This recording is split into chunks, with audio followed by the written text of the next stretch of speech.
Morning class 11th. Now today I am going to start a new chapter of statistics, chapter 4, organization of data or a classification of data. Organization of data and classification of data both are the very important topics of statistics in economics. Organisation of data, जैसे आप नाम से ही समझ रहे हैं कि इसमें datas को हम ऑर्गेनाइज करेंगे. ठीक है. ऑर्गेनाइजेशन ऑफ डाटास में दो स्टेप्स हैं. First step is first of all we organise the datas according to the classification, and another one and second step is we put the datas, we put all the classified datas into a table form, into a tabulation. So after this chapter we will study about the tabulation and the process of tabulation. Then the first topic is organization of data. So let us discuss what is organization. It refers to the systematic arrangement. Systematic arrangement का मतलब क्या हुआ कि सबसे पहले organisation of data का मतलब क्या हुआ कि आपके पास जो भी डाटाज हैं, जो भी आपके पास रॉ डाटा हैं, जो भी आपके पास प्राइमरी और सेकेंडरी डाटा जो आपने इससे पहले वाले चैप्टर्स में पढ़े, वो उन डाटाज को हमें क्या करना है, उनको हमें एक सिस्टमेटिक मैनर में अरेंज करना है. So that comparison of mass, it means जो वो डाटाज है वो बहुत सारे नंबर्स में है, उनके बीच में हम क्या कर सकें, उनके बीच में हम एक कंपैरिजन कर सकें. Of similar data is facilitated and further analysis is made possible. It means, इसका मतलब क्या हुआ कि सबसे पहले ऑर्गेनाइजेशन ऑफ डाटाज में हमें क्या करना है कि हमें उन्हें एक सिस्टमेटिक अरेंजमेंट में पुट करना है. क्यों पुट करना है? जिससे कि हम उन मास डाटास को, जिससे कि हम उन बहुत सारे डाटास को क्या कर सके, सिमिलर कर सके, एक जैसा कर सके. And facilitate and further analysis is made possible, जिससे कि आगे का जो भी प्रोसेस हो वो पॉसिबल हो सके. तो सबसे पहले जो है, जिस पर्पस के लिए मैंने डाटास को कलेक्ट किया है उसके लिए वो रेडी हो सके, ये एक प्रोसेस है जिसको क्या कहते हैं, organisation of data. Organisation of data में इसके दो स्टेप हैं. फर्स्ट स्टेप क्या है इसका, क्लासिफिकेशन, और सेकेंड स्टेप है इसका tabulation.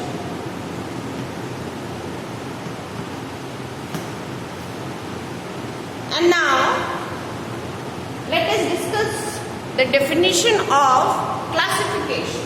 What is classification? Now, yes, I think you all will see.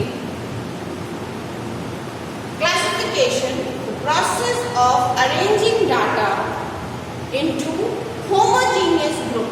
Homogeneous group means कि आपको डाटास को क्या करना है, आपको डाटास को अरेंज करना है. Arranging the data into the homogeneous groups. Homogeneous groups का मतलब क्या हुआ, ऐसा ग्रुप जिसमें कि एक जैसे डाटास हो. यानी कि डाटास जो हो, अगर आप उनको असेंडिंग ऑर्डर में लगा रहे हैं तो वो सारे असेंडिंग ऑर्डर्स में हो, डिसेंडिंग ऑर्डर में लगा रहे हैं तो सारे डिसेंडिंग ऑर्डर्स में हो. यानी कि जो डाटा जो भी आप कलेक्ट कर रहे हैं वो सब एक जैसे हो. And classes according to their common characteristics. और जो भी डाटा हम कलेक्ट कर रहे हो उनमें, उनके बीच में क्या हो, एक कॉमन कैरेक्टरिस्टिक्स हो. जैसे मान लीजिए कि मैं एक क्लास लेती हूँ जिसमें कि 100 स्टूडेंट्स हैं. There are 100 students in my 12th. Okay, मैं एक क्विज कराना चाहती हूँ. मैं चाहती हूँ कि मैं अपने उन 100 बच्चों के बीच में एक इकोनॉमिक्स की क्विज कराऊँ. तो मैं उनको क्लासिफाइड कैसे करूँ? ऐसे कॉमर्स में तो सबके पास वही सब्जेक्ट्स हैं, तो मैं उनको क्लासिफाई करूँगी. तो मैं क्लासिफाई करूँगी उनको बॉयज़ और गर्ल्स. ओके, होमोजीनियस का मतलब क्या हुआ कि दो सभी सब 12th क्लास के ही बच्चे हैं, ऐसा कुछ नहीं कर रही हूँ मैं 12th को 10th से कंपेयर कर रही हूँ या 10th को मैं 7th से कंपेयर कर रही हूँ, ऐसा नहीं, होमोजीनियस है। इट मीन्स जितने भी 100 स्टूडेंट्स हैं वो सभी 12th के स्टूडेंट्स हैं। मुझे करना क्या है, मुझे इन डाटास में कॉमन कैरेक्टरिस्टिक क्या देखना है, ये बॉयज है तो ये सारे बॉयज ही हैं। अगर मैंने इनको क्लासिफाई किया है तो इसलिए कि गर्ल्स हैं तो ये सारी गर्ल्स ही हैं, यानी कि इनमें कॉमन कैरेक्टरिस्टिक क्या है कि गर्ल्स हैं, ठीक है, और इधर सारी क्या है, बॉयज हैं। तो इट मीन्स उसने क्या कहा, classification is the process of arranging the data into the homogeneous groups और classes according to their common characteristics. और जो मैंने क्लास डिवाइड की उनकी, वो मैंने क्या किया, उनकी कॉमन कैरेक्टरिस्टिक्स यानी गर्ल्स को गर्ल्स के साथ रखा, बॉयज को बॉयज के साथ रखा। तो ये जो क्वालिटी है ये किसमें है, क्लासिफिकेशन। क्लासिफिकेशन के लिए आता है हमारा advantages of classification. What are the advantages of classification? ये 3 मार्क्स का क्वेश्चन आपका आता है ज्यादातर, तो नोट कर लीजिए। ये ऐसे भी क्वेश्चन आता है, explain and 2 advantages and 3 advantages and 4 advantages. तो ये क्वेश्चन ऐसे आते हैं। 3 मार्क्स का आएगा तो आपको 3 एडवांटेजेस लिख दीजिए, 4 आएगा तो 4 एडवांटेजेस लिख दीजिए। अगर सिंपल क्वेश्चन आता है एक्सप्लेन द एडवांटेजेस तो आपको सारे एडवांटेजेस उसमें लिखने। आते हैं हम क्वेश्चन में कि व्हाट आर द एडवांटेजेस, यानी कि अगर हम अपने डाटा को क्लासिफाई करते हैं तो उसकी क्या क्या एडवांटेजेस हमें मिलती हैं। पहली advantage to facilitate the comparison, यानी कि अगर मैं कंपैरिजन करती हूँ, अगर मैं डाटा को क्लासिफाई करती हूँ तो मैं क्या कर सकती हूँ, डाटा को कंपेयर कर सकती हूँ।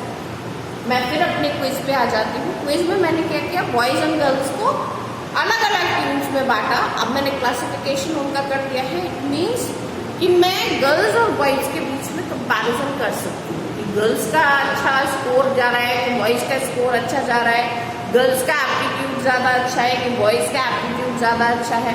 इट मीन्स मैं उनके बीच में कंपेयर कर सकती हूँ, ठीक है। नेक्स्ट टू स्टडी रिलेशनशिप, मैं रिलेशनशिप भी देख सकती हूँ दोनों के बीच में कि कैसी बॉन्डिंग है या कैसा रिस्पॉन्स है, वो भी मुझे उनको क्लासिफाई करने से मुझे पता चल जाएगा।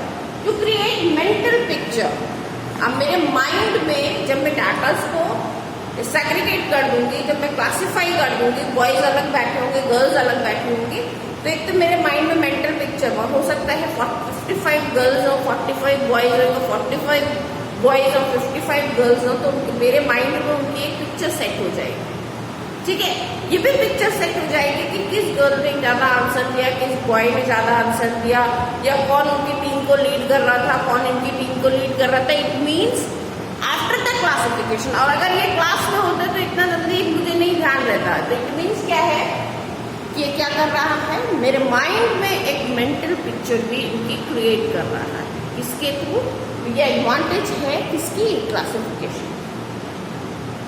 तो सिंप्लीफाई मास डाटा, यानी कि ये तो 100 थे ना, तो इट मीन्स जब मैंने इनको गर्ल्स और बॉयज में सेग्रीगेट कर दिया, क्लासिफाई कर दिया, तो ये क्या हो गए, सिंप्लीफाई हो गए। किस डाटास के, मास डाटा के, यानी 100 डाटास को मैंने क्या कर दिया, एक सिंप्लीफाई मैनर में एक्सप्लेन कर दिया, ठीक है। नेक्स्ट है to prepare data for the classification. जैसे मैंने आपको इधर ही बताया कि फर्स्ट स्टेप इसका क्या है, क्लासिफिकेशन, एंड सेकेंड स्टेप क्या है, टेबुलेशन। आगे जाके आप क्या पढ़ेंगे, टेबुलेशन वाला चैप्टर पढ़ेंगे। तो अभी से मैंने इनको क्लासिफाई कर दिया, यानी 45 और 55 में अगर डिवाइड कर दिया है, तो इट मीन्स क्या हो गया, अगर मैं आगे फर्दर टेबल बनाऊँ क्लास 12 की, तो मैं इसको टेबल फॉर्म में बना सकती हूँ। ये 100 students, total students are in class 12 are 100, और अगर मैं इनको बनाऊँ बॉयज और गर्ल्स, तो मेरे को पता है कि बॉयज है 45, गर्ल्स है 55। अगर तो मैंने इनको क्या कर दिया, यानी टेबल फॉर्म कर दिया। या फिर मैं इसको ऐसे लिख सकती हूँ, मैं बॉयज और गर्ल्स, बॉयज 55 तो गर्ल्स 45, टोटल नंबर, तो ये क्या होगा, ये टेबल फॉर्म हो गया। It means after the the classification, we will prepare data for the tabulation. Okay. Then after the advantages of classification, now we will study about the rules for a good classification. It is also a very important question. ये भी आपको 4 marks है, 3 marks है, 2 marks according to the advantages ये question आपका आता है. अब एक अच्छे क्लासिफिकेशन होने में क्या क्या चीज़ की क्वालिटी होना ज़रूरी है वो भी हमें पता होना चाहिए कि हम क्लासिफिकेशन तो सीख गए, लेकिन एक अच्छे क्लासिफिकेशन के लिए क्या चीज़ होनी ज़रूरी है. तो सबसे पहले क्या है, सुटेबिलिटी. यानी कि अब मुझे क्लासिफिकेशन तो करना था क्लास का, ठीक है, मुझे करानी है क्विज, और उनमें से मैं उन बच्चों से पूछ रही हूँ तुम्हारी हाइट कितनी कितनी है, या मैं क्लासिफिकेशन उनको हाइट के अकॉर्डिंग कर रही हूँ, या मैं क्लासिफिकेशन उनको उनकी रिलीजन के हिसाब से कर रही हूँ, या मैं क्लासिफिकेशन उनके किसी और मैनर में कर रही हूँ, तो वो मेरे क्विज से रिलेट नहीं कर रहा. ठीक है ना. मुझे क्या करना है, मुझे क्विज से रिलेटेड करना है, तो मुझे उनकी किस क्वालिटी को देखना चाहिए, या मुझे इजी कौन सा प्रोसेस लगता है कि मैंने बॉयज़ और गर्ल्स कर देता तो उनके बीच में कोई लड़ाई भी नहीं होएगी कि हाँ भाई सारी गर्ल्स एक साथ हैं सारे बॉयज़ एक साथ हैं. ये भी नहीं होगा कि नहीं मैम मेरी फ्रेंड वहाँ चली गई इसलिए हम हार गए, मैम मेरा दोस्त वहाँ चला गया था इसलिए हम हार गए. आप सारे सब क्या है, एक साथ हैं, मतलब गर्ल्स सारी एक साथ हैं, बॉयज़ सारी एक साथ हैं, तो कोई डिस्प्यूट होने का कारण नहीं है. तो इट मीन्स सुटेबिलिटी, यानी कि एक अच्छे क्लासिफिकेशन के लिए क्या होना चाहिए, it should match the objective of investigation. यानी कि जैसे कि स्पोर्ट्स से रिलेटेड कोई एक्टिविटी होनी चाहिए, तो फिर उसमें क्या होना, तब मैं उसकी हाइट देखूं, तब मैं उसकी फिजिकल अपीयरेंस देखूं, फिजिकल उसका इम्यूनिटी देखूं, मतलब बहुत सारी चीज़ें तब मेरी काउंट करेंगी. लेकिन इसके लिए क्या है, जिस टाइप का इन्वेस्टिगेशन मुझे करना है, जिस टाइप की मुझे क्लासिफिकेशन करना है, मेरा क्लासिफिकेशन उस हिसाब से मैच करना चाहिए. ठीक है. Next is data should be homogeneous. जैसे मैंने कहा कि डाटा इसमें क्या होना चाहिए, होमोजेनियस. जैसे गर्ल्स को गर्ल्स के साथ ही किया, बॉयज को बॉयज के साथ ही किया. यानी कि अगर डाटा के साथ मैंने कोई छेड़छाड़ नहीं की, तो ये गुड क्लासिफिकेशन की क्वालिटी है कि जो डाटाज होने चाहिए वो आपके कैसे होने चाहिए, होमोजीनियस होने चाहिए, एक जैसे ही होने चाहिए, जिससे कि फर्दर कोई भी प्रॉब्लम जो है वो क्रिएट ना हो. Next is stable. डाटाज जो होने चाहिए, यानी जो क्लासिफिकेशन होना चाहिए उसमें स्टेबिलिटी होनी चाहिए, फ्लेक्सिबिलिटी नहीं होनी चाहिए. स्टेबिलिटी. स्टेबिलिटी मीन्स कि डाटा जो आपने लिख दिया वो ठीक है, वो फिक्स हो गए, रिजिड हो गए, मतलब ये नहीं है कि उसमें बार बार चेंजेस हो रहे हैं कि मैं पहले लिख रही हूँ 45 गर्ल्स हैं, फिर थोड़े देर बाद मैंने कहा नहीं 43 है, नहीं 42 है. ऐसा नहीं होना चाहिए क्लासिफिकेशन. या फिर वो 2 लड़कियाँ इधर आ रही है, वो 2 लड़के उधर जा रहे हैं, ऐसा नहीं होना चाहिए. क्लासिफिकेशन क्या होना चाहिए, स्टेबल होना चाहिए. Scope for change. Scope for change का मतलब कि ऐसा भी नहीं है कि डाटा में चेंजेस हो ही नहीं सकते. मान लीजिए कि गर्ल्स जो है वो बहुत ही कम हो रही हैं, यानी कि बॉयज़ तो हो गए आपके 65 मान लीजिए, ये 80 बॉयज़ हो रहे हैं, तो गर्ल्स केवल 20 रह रही हैं, तो भी मैं नहीं कर सकती, क्योंकि क्लासिफिकेशन ऐसा नहीं, मतलब क्विज कराने का मतलब ये नहीं है कि 80 बॉयज़ हो गए केवल 20 गर्ल्स हैं. फिर मैं 50-50 का हिसाब रखूंगी. 5-10 बच्चे, 4-5 बच्चे इधर उधर हो रहे हैं, जैसे 55 और 45, तब भी चलो चल जाएगा. लेकिन बहुत अगर डिफरेंसेस आ रहे हैं तो फिर क्या होना चाहिए, स्कोप फॉर चेंज भी होना चाहिए. यानी कि उसमें अगर कोई चेंज रिक्वायर्ड है आपके क्लासिफिकेशन में तो it can be possible. Next है म्यूचुअली एक्सक्लूसिव. म्यूचुअली एक्सक्लूसिव का मतलब क्या हुआ कि जैसे डाटा है आपके, कि मैं मान लीजिए कहूँ आपके क्लास को रोल नंबर 1 to 10 जो है वो प्ले ग्राउंड में जाए, और रोल नंबर 8 to 15 जाए फुटबॉल कोर्ट में.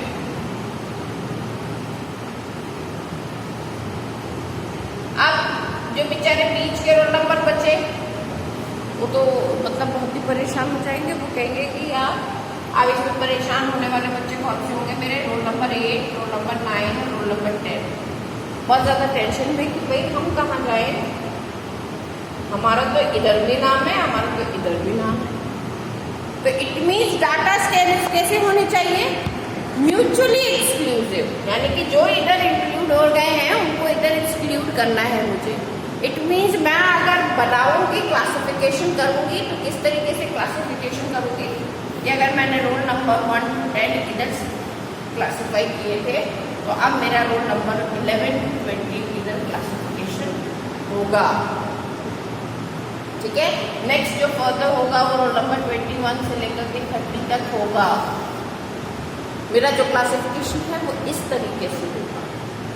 ठीक है, तो ये हो गया आपका rules for a good classification. इसमें ये क्वेश्चन भी बहुत इंपॉर्टेंट है आपका, और जो मैंने आपको बताया कि what are the advantages of good classification, वो अब आता है मेथड्स ऑफ क्लासिफिकेशन। ये थोड़ा बड़ा टॉपिक है, इसको मैं आपको आगे मतलब क्लासेस में भी पढ़ा दूंगी। आज मैं इसको केवल स्टार्ट कर दे रही हूँ कि क्लासिफिकेशन के मेथड्स क्या है। क्लासिफिकेशन, मेथड्स ऑफ क्लासिफिकेशन में आप इसके 4 पार्ट्स हैं। ठीक है, यानी कि आप डाटा को क्लासिफाई कर सकते हो उसके 4 पार्ट्स। पहला ज्योग्राफिकल आपको समझ में आ रहा होगा कि यानी कि अगर मैं इंडिया की ज्योग्राफी के हिसाब से डिवाइड करूँ, यानी कि अगर मुझे पॉपुलेशन देखनी है तो मैं उसको कर सकती हूँ कि यूपी में कितनी है, एमपी में कितनी है, आंध्र प्रदेश में कितनी है, महाराष्ट्र में कैसी है। तो फिर मैं ज्योग्राफिकली इसको इस तरीके से अगर डिवाइड करती हूँ तो वो पहले है ज्योग्राफिकल। क्रोनोलॉजिकल, जिसमें मैं एज के अकॉर्डिंग कर सकती हूँ, ईयर्स के अकॉर्डिंग कर सकती हूँ। क्वालिटेटिव एंड क्वांटिटेटिव, और क्वालिटेटिव में फिर इसके फर्दर डिवीजन है सिंपल एंड मैनिफोल्ड। ये हम जितना भी है ये हम नेक्स्ट क्लास में स्टडी करेंगे। अभी आपके लिए केवल आज के लिए आज हमने पढ़ा क्या ऑर्गेनाइजेशन की, डाटाज को कैसे ऑर्गेनाइज करते हैं, उसके डाटाज के 2 स्टेप मैंने बताया आपको, एक क्लासिफिकेशन, एक टेबुलेशन।